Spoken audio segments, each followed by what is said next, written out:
There are three major economic goals. Every country, every economy for that matter, is confronted with economic problems like recession, stagflation, higher unemployment rate. So every country has these goals: price stability, low unemployment rate, and high and sustained economic growth. I know that these goals are very hard or difficult to achieve because whether you like it or not, there are several or many factors that has enormous or have enormous effect on every economy.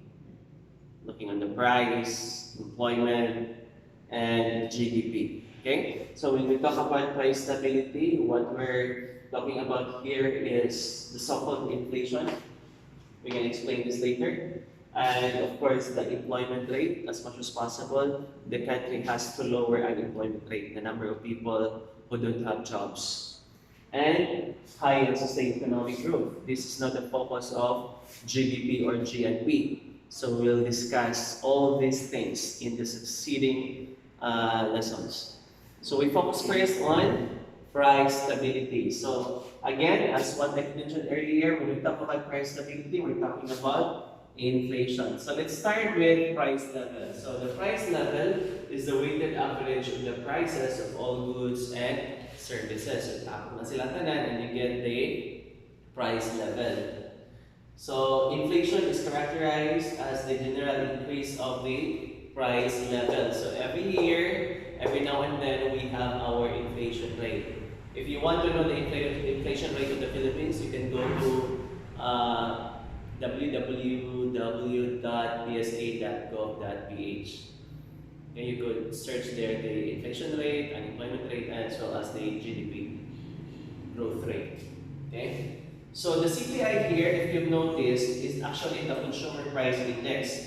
So the consumer price index is the commonly used index to measure price levels so that we can determine the inflation rate. So you get the inflation rate by using this formula. CPI2 meaning to say the consumer's price index in the current year minus consumer price index in the base year. So the base year is the prior year that we're going to compare with. So we cannot compute the inflation rate if there's no base year. Okay? So divided by the CPI of the base year is CPI 1 times 100 and get your inflation rate. Okay? Say for example, the CPI2 for 2009, example only, is 160.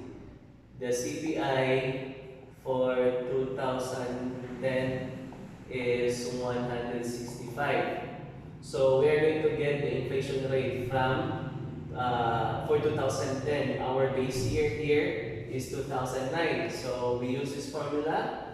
Inflation rate is equal to CPI2, which is the 165 minus 160 over 160 times 100. So the answer for that would be our inflation rate. So the problem occurs when the inflation rate is unbearable, meaning to say there is an increase or dramatic increase of the price level. So many people could not afford to buy. The purchasing power decreases. So daghang magutom, so that's what we call crisis.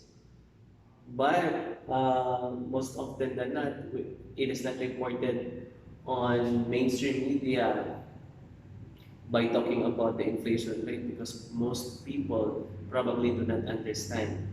So you might as well say that there's a crisis, mataas ang presyo ng bilihin because that is appealing, more appealing to the